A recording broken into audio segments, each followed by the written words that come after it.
प्यार, नफरत, लालच और बदले को केंद्र में रखकर बनाई गई है web series black widows. Black window कहानी का टाइटल ही अपने आप में बहुत कुछ बयां कर देता है। 3 ऐसी महिलाएं जिनके पतियों की क्रूरता इस हद तक बढ़ जाती है कि उनसे उन्हें छुटकारा पाना ही आखिरी रास्ता दिखाई देता है। लेकिन ये छुटकारा डिवोर्स से नहीं चाहती थी, ये छुटकारा उन्हें मारकर ही पूरा किया जा सकता था। हाँ, डिवोर्स ना देने के कुछ कारण कहानी में जरूर बताए गए हैं, लेकिन ये आपको कितना संतोषजनक लगता है ये आपको तय करना है। फिल्म में बंगाल का जलवा देखने को मिलता है, जहां बंगाली एक्ट्रेस स्वास्तिका मुखर्जी, परमव्रता चट्टोपाध्याय, राइमा सेन और सब्यसाची चक्रवर्ती कुछ खास किरदारों को निभाते नजर आते हैं। बाकी के एक्टर्स में मोना सिंह, शमिता शेट्टी, शरद केलकर, श्रुति व्यास, फैजल मलिक और आमिर अली भी इंपॉर्टेंट किरदार करते नजर आते हैं। कहानी में कई सारे ट्विस्ट एंड टर्न्स देखने को मिलते हैं जो वेब सीरीज को देखते हुए आपकी एक्साइटमेंट बढ़ाए रखते हैं। फिल्म के ज्यादातर जगह स्क्रीन प्ले कसा हुआ देखने को मिलता है, लेकिन सेकेंड हाफ यानी छठे या 7वें एपिसोड के बाद से काफी देर तक कहानी थमी सी नजर आती है। इसके बहुत से कारण हैं। शरद केलकर का वापस अपनी बीवी के पास आना और अचानक से हुआ उसका बदलाव कहीं ना कहीं एक सवाल जहन में छोड़ने लगता है कि इंसान तो ये अब भी वही है जो पहले था, तो अगर अभी उसका रवैया अपनी पत्नी और बच्चों के साथ इतना अच्छा है तो पहले इतना खराब कैसे हो सकता था कि उसकी बीवी उसे मारने तक का प्लान कर ले। कहानी में 3 बीवियां दिखाई गई हैं, जिनमें स्वास्तिका मुखर्जी का अपने पति को मार देने का कारण समझ आता है कि वो बहुत क्रूरता से उसे ट्रीट करता था। वहीं शमिता शेट्टी के पति का मारना भी जस्टिफाई किया जा सकता है क्योंकि वो अपनी पत्नी को अपने क्लाइंट्स के आगे परोसता था। लेकिन मोना सिंह का अपने पति को मारने के जो भी कारण फिल्म में दिखाए गए हैं वो हजम नहीं होते। यहां यह कहानी सोचने पर मजबूर करती है कि क्या इस तरह की शादियों में फंसी महिलाओं के लिए केवल पति को मार देना ही आखिरी रास्ता बचता है। खैर चलिए, फिल्म है तो मान लेते हैं, लेकिन फिर भी मोना सिंह को अपने पति को मारना फिल्म में कहीं पर भी जस्टिफाई नहीं कर पाता है।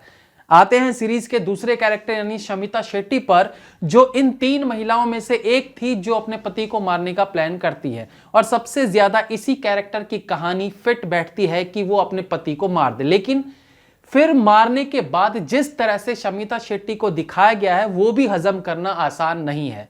शमिता शेट्टी अपने पति को इसलिए मारती है क्योंकि उसका पति उसे प्रोस्टिट्यूट की तरह ट्रीट करता था, लेकिन पति के मरने के बाद सेक्स को लेकर जिस प्रकार से उसका उतावलापन दिखाया गया है वो भी अजीब है। पति को मारने के बाद उसी रात अपने बेड पर 2-2 कॉल बॉयज को बुलाना, उसके बाद हर जवान लड़के को देख उसके साथ सेक्स करने की ठरक से आप कैसे इस बात को मान लेंगे कि इसने अपने पति को इसी वजह से मारा क्योंकि वो अपने दोस्तों के साथ उसे सोने के लिए कहता था। अगर उसे सबके साथ सेक्स करना पसंद ही था, फिर पति को मारने का रीजन तो बेबुनियाद लगता है।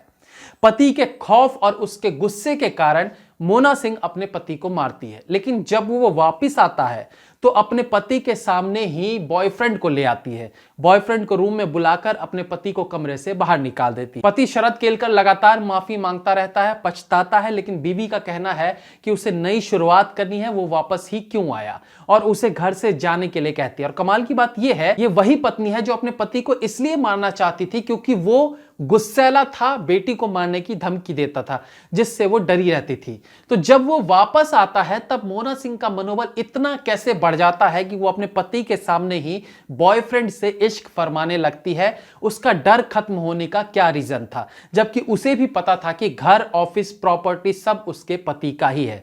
मतलब यहां कहानी थोड़ी अटपटी लगने लगती है।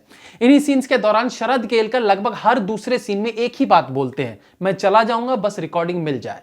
इन लाइंस को पता नहीं क्यों इतने बार इस्तेमाल किया गया है। इस वेब सीरीज में एक ईमानदार पुलिस वाला भी है जो एक तरह से इस फिल्म का हीरो भी है।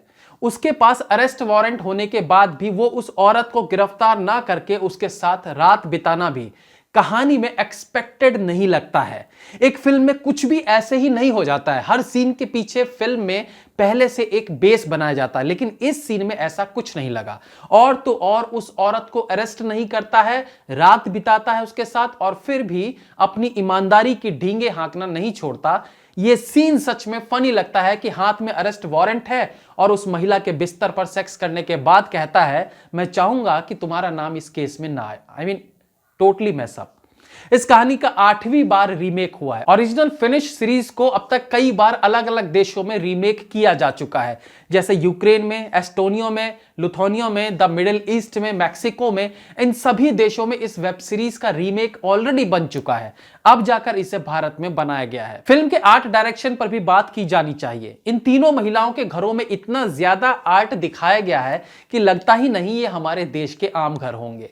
कैंडल्स, लाइटिंग्स, बैकग्राउंड सजावट, मतलब हर एक घर वाले सीन में इतना ज्यादा आर्ट डायरेक्टर से काम करवाया गया है कि ये बहुत ही आर्टिफिशियल सा लगता है। एक आम फिल्म में आम घर, आम कमरा दिखाया जा सकता था जो रियलिटी के करीब लगता, लेकिन फिल्म में जिस प्रकार की लाइटिंग का इस्तेमाल किया गया है वो बहुत ही ज्यादा बनावटी लगता है। ऐसा लगता है जैसे हर सीन में दिवाली का माहौल हो। चलिए, ये सारे नेगेटिव चीजें हो गई। वेब सीरीज की कहानी एंगेजिंग है, लगातार छोटे बड़े ट्विस्ट एंड टर्न्स देखने को मिलते रहते हैं जो कहानी में लगातार एक्साइटमेंट बनाए रखते हैं। इसे मिस्ट्री वेब सीरीज तो नहीं कहेंगे क्योंकि किसी ऐसे सच को आखिरी तक छुपा कर रखने की कोशिश नहीं की गई है जिससे क्लाइमैक्स में कुछ शॉकिंग दिखे। छोटे मोटे शॉकिंग मोमेंट्स बीच बीच में खुलते रहते हैं। स्वास्तिका मुखर्जी का काम बेहतरीन है, हालांकि स्क्रीन स्पेस तीनों एक्ट्रेसेस को बराबर मिला है, लेकिन स्वास्तिका मुखर्जी बाकियों से बेहतर लगी है। मोना सिंह की एक्टिंग भी अच्छी है, लेकिन कुछ एक बेसर पैर के सीन्स उनकी कलाकारी पर भी सवाल उठा देती है। शमिता शेट्टी काफी समय बाद फिल्मों में वापसी कर रही हैं। अपनी उम्र के हिसाब से उनका किरदार कम उम्र का दिखाया गया है। 41 की हो चली शमिता को 28 का दिखाना थोड़ा फील जरूर होगा, लेकिन उन्होंने अपने किरदार को सही से निभाया है। कुछ एक जगह की ओवर एक्टिंग छोड़ दी जाए तो उनका काम अच्छा है। बाकी के एक्टर्स में शरद केलकर एवरेज लगे हैं, हालांकि वो एक बेहतरीन कलाकार हैं, लेकिन यहां उनके मुताबिक स्क्रिप्ट बहुत सामान्य थी। बैकग्राउंड म्यूजिक भी कुछ ऐसा नहीं है जिसे याद रखा जाए। हिंदी गाली गलौज का इस्तेमाल एक लिमिट में जरूर किया गया है, लेकिन फक शब्द को आपको लगभग हर लाइन में सुनने को मिल सकता है। यह सब्जी में नमक की तरह फिल्म में इस्तेमाल किया गया है। ब्लैक विडो वेब सीरीज लगभग 6.5 घंटे की कहानी है, जहां कई जगह ऐसा फील होता है कि कहानी को जबरदस्ती खींचा जा रहा है। इंडियन मेंटालिटी के साथ इस तरह की कहानी को लोग कितना समझ पाते हैं ये तो दर्शक खुद तय करेंगे। बाकी फिल्म में वल्गैरिटी के लिए भी बहुत ज्यादा जगह नहीं है। मेरी तरफ से इस फिल्म को 2.5 स्टार्स आउट ऑफ 5।